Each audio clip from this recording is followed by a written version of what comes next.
దేవుని నామమున మీ అందరికీ వందనములు. ఈరోజు ఈ క్షణం ఇక్కడ నిలబడి ఉన్నానంటే దేవుని కృపేనండి. ఈ టైంలో లాస్ట్ ఇయర్ నేను పడిన స్ట్రగుల్ అంతా ఇంత కాదు. ఎప్పటికీ ఆ స్ట్రగుల్ నేను పడుతూనే ఉన్నాను. ఆ ఒంటరితనంలో కూడా దేవుడు నాకు ఎంతో సహాయంగా. ఒక్కొక్కసారి అనుకుంటా, ఏంటి నా లైఫ్ ఏంటి, అసలు నేను ఎందుకు బతుకున్నా, తను లేకుండా నేను ఎందుకున్నాను అని అనుకునేదాన్ని. కానీ దేవుని వాక్యం నన్ను చాలా ఆదరించిందండి. తను లేకుండా అసలు నా లైఫ్ లేదు, ఇంకా వేస్ట్ బతకడం, ఏదైనా చేసుకుందాం అని కూడా అనుకున్నాను ఒకసారి. అయితే అంతగా మిస్ అయ్యాను తనని. నేను ఇప్పటికీ మిస్ అవుతూనే ఉన్నాను. తను నాకు నేర్పించింది ఏంటంటే ఒక్కటే, ప్యాషన్. దేవుడి పట్ల నువ్వు ఎప్పుడు ప్యాషన్ కలిగి ఉండమని, ఆయన ఎంత తగ్గింపు కలిగి ఉండు. ఒకప్పుడు నామకార్థంగా ఉన్న నేను పూర్తిగా భక్తిలోకి వచ్చాను అంటే అది కేవలం నా భర్త ద్వారానే. కంప్లీట్గా ప్రేయర్, ఎప్పుడు ప్రేయర్. మార్నింగ్ 4కి లేపేవాడు, ప్రార్థన కూర్చున్నాం. నైట్ మిడ్-నైట్ 12-2 వరకు నన్ను ఉంచేవాడు ప్రేయర్లో.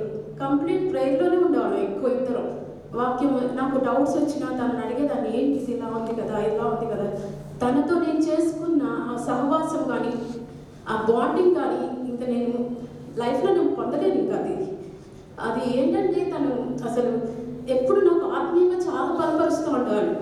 ఏంటమ్మా, మనకి ఏది లేకపోయినా దేవుడు ఉన్నాడు, ఎందుకు నువ్వు బాధపడుతూ ఉంటావు అసలు అట్లాగా? నీకు పిల్లల నువ్వు ఎప్పుడు బాధపడకు, నాకు నువ్వు నీకు నేను అంతే. మన ఇద్దరం ఒక జతగా ఉండి మనం దేవుని పరిచయంలో కొనసాగాలి అని ఎప్పుడు నాకు ధైర్యం చెప్తా ఉండేవాళ్ళు. అసలు తను ఇచ్చిన స్పిరిట్ కానీ, నాకు ఆ స్ట్రాంగ్నెస్ కానీ, ఈరోజు ఇలా నిలబడ్డానంటే ప్రశాంత్ గారు ఇచ్చిన స్ట్రాంగ్నెస్ అండి. నాకు చాలా నేర్పించారు. ఒకప్పుడు అసలు మా డాడీ, నేను, అమ్మ, మా అన్నయ్య, తమ్ముడు, ఇంకంతే అక్క, అసలు ఇంట్లో నుంచి బయటకు వెళ్ళడం కూడా నాకు తెలియదు. అలాంటిది నా ఒక్కదాన్ని అన్ని పనులు చేసుకున్నాను అంటే, తను ఈదర్ వెళ్ళినప్పుడు కానీ ఏదైనా కానీ అన్ని వర్క్స్ కంప్లీట్గా చేసుకునేదాన్ని. తను నాకు ఆ స్ట్రాంగ్నెస్ నేర్పించారు. తను నేర్పించిన ఆ స్ట్రాంగ్ బ్రేవ్నెస్ కానీ, నువ్వు ఇలాగే ఉండాలి ఎప్పటికీ. మనం అంటే తనని కలుసుకుంటాను ఒకరోజు, డేస్ దగ్గర అయిపోతే నాకు ఏమనిపిస్తుందంటే ఏదో ఒక రోజు నేను తనని కలుసుకుంటా ఖచ్చితంగా. ఆ విశ్వాసం, ఆ నిరీక్షణతోనే నేను ప్రార్థిస్తున్నాను. మిడ్-నైట్ ఒకసారి 2 o'clock లేసి ప్రేయర్ చేసుకునేదాన్ని. ఏంటి ప్రభు నా జీవితం ఏంటి, ఎందుకు ఇలా అయిపోతుంది, ఏంటి అసలు నా పట్ల నీకున్న ప్లాన్ ఏంటి, నీ చిత్తం ఏంటి ప్రభు అని నేను ఒకరోజు ప్రార్థన చేసుకున్నట్టే.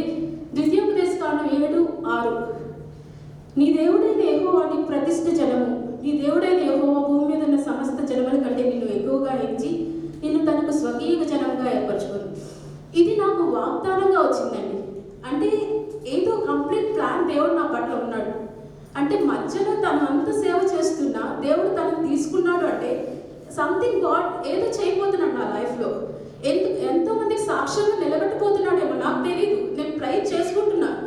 ఎవ్రీ సండే అసలు పెట్టున్న మెసేజెస్ నేను ఒక్కరోజు కూడా మిస్ కాదు. అన్న మెసేజెస్ నాకు ఎట్లా బలపరుస్తాయి అంటే, అవును దేవుడు నాతో ఈరోజు మాట్లాడాడు అన్న ద్వారా. అట్లా కాకపోతే నేను ఫిజికల్గా ఈ సంఘాన్ని చాలా మిస్ అవుతున్నానండి. ఎంతో మిస్ అయిపోతున్నా. ఇక్కడ ఉంటే ఇద్దరం టెన్షన్గా పర్ఫెక్ట్గా టైం అంటే టైం.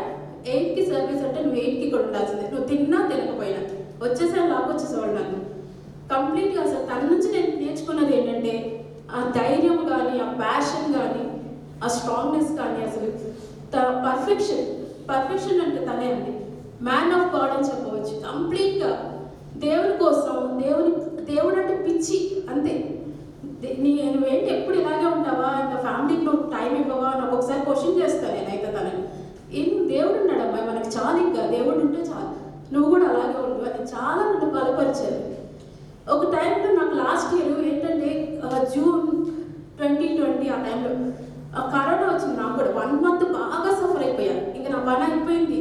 చాలా ఇంజెక్షన్స్ తీసుకున్నా, రోజుకు ఒక 6 స్టెరాయిడ్స్ లాగా తీసుకున్నా. ఇంకా నా పని అయిపోయింది. నేను కూడా ప్రశాంత్ గారిని కలుస్తాను, అమ్మాయి వెళ్ళిపోవచ్చిన పైకి అనుకున్నాను. నేనైతే నిజంగా నిరుపమగా మెసేజ్ పెట్టాను. సాల్మనానికి, సోహన్ రాజ్ అన్న గారికి, అందరికీ మెసేజెస్ పెట్టాను. ఇలా ఉందన్న, నా పరిస్థితి ఇలా ఉంది అని. సంఘం అంతా నా కోసం ఎంతగానో ప్రార్థన చేశారు. నేను ఈరోజు ఇలా నిలబడి చెప్తున్నానంటే అది కేవలం ప్రశాంత్ గారు ఇచ్చిన ధైర్యము, సంఘం నా కొరకు చేసిన ప్రార్థనలేనండి. ఇప్పటికీ బేతెల్ సంఘం నన్ను విడిచిపెట్టలేదండి. ప్రతి వారం నాకు సంజంగ నుంచి, సోహన్ రాజ్ అన్న గారి నుంచి కాల్ వస్తుంది కంపల్సరీగా. అమ్మ ఎలా ఉన్నావురా, సోహన్ ఆంటీ కంపల్సరీ ప్రేయర్ చేస్తారు నా కోసం. ప్రమీల ఆంటీ, షర్మిల అక్క, సాల్మన్ అన్న, నిరుపమ అక్క, వీళ్ళందరూ నా కోసం అలా ఎలా ఉన్నావురా నువ్వు, ఏం చేస్తున్నావమ్మా, ఏదైనా అవసరం ఉంటే నాకు చెప్పమ్మా. అసలు ఒక ఆత్మీయ కుటుంబం లాగా నన్ను ఎప్పుడు విడిచిపెట్టలేదు వాళ్ళైతే. ఆ ప్రశాంత్ గారు చనిపోయారు, ఇంక ఈ అమ్మాయితో మనకేంటి పని అని ఎవ్వరు విడిచిపెట్టలేదండి నన్నైతే. వాళ్ళందరూ నా యోగక్షేమాలు కనుక్కుంటా, నువ్వు ఎలా ఉన్నావు, నీకు ఏదైనా కావాలమ్మా, ఏదైనా అవసరం ఉంటే మాకు చెప్పమ్మా, అలా నన్ను ఒక ఆత్మీయ కుటుంబంగా నన్ను బలపరుస్తూనే ఉన్నారు. ఆ సంఘాన్ని నేను ఫిజికల్గా మిస్ అవుతున్నా అన్న బాధ తప్పించి ఒకరోజైతే కంపల్సరీగా ప్రశాంత్ గారిని కలుసుకుంటానండి. ఆ ధైర్యం, ఆ విశ్వాసం అయితే నాకు ఉంది. ఇంకా ప్రశాంత్ గారి గురించి చెప్పాలంటే తను చేసిన సేవ, తను ఖచ్చితంగా దేవుని సన్నిధిలో ఉన్నారని నేను చెప్తున్నాను. తను 14 సంవత్సరాల నుంచి ఎంతగానో కష్టపడ్డారు. ఆ సాక్ష్యం ఏమిటో మీ అందరికీ తెలుసు. తనతో నాకున్న బాండింగ్ 13 years మా మ్యారేజ్. అలాంటిది ఒక్కరోజు కూడా ప్రేయర్ మానరు. దేవుడు అంటే వెళ్ళిపోతాడు ముందుగానే. నన్ను వదిలేసి కూడా వెళ్ళిపోయిన రోజులు ఉన్నాయి. నువ్వు లేట్ చేస్తున్నావు, నేను వెళ్ళిపోతున్నాను, వదిలేసి వెళ్ళిపోయారు ఒక రోజు అయితే. ఎందుకు అలా చేస్తావు అంటే దేవుడు అంటే టైం నువ్వు అలా మెయింటైన్ చేయాలి అని చెప్పేవారు నాకు. ఒక్కొక్కసారి తనకు గంభీరంగా కనిపిస్తారు, కోపంగా కనిపిస్తారు, కానీ తన మాట మాత్రం వెళ్ళను. చాలా ప్రేమ పంచేవాళ్ళండి. మీ అందరికీ పేరు పేరున వందనాలు తెలుపుతున్నానండి. ప్రతి ఒక్కరికి పేరు పేరున వందనాలు చెప్తున్నాను. నాకు ఇంత సహకారంగా, ఇంత సహాయంగా ఉన్నందుకు ప్రతి ఒక్కరికి నా పేరు పేరున వందనాలు చెప్తూ, ముఖ్యంగా పేట్రన్నకి, నిర్మమ్మకి నా ప్రత్యేక వందనాలు చెప్తున్నానండి. ఈ అవకాశం ఇచ్చినందుకు నా చిన్న సాక్ష్యాన్ని ప్రభు దీవించమని మా ప్రభు యేసుక్రీస్తు నామములో వేడుకుంటున్నాను తండ్రి. దేవుడిచ్చిన ధైర్యాన్ని బట్టి దేవునికి వందనాలు చెల్లించుకుందాం. దేవుడు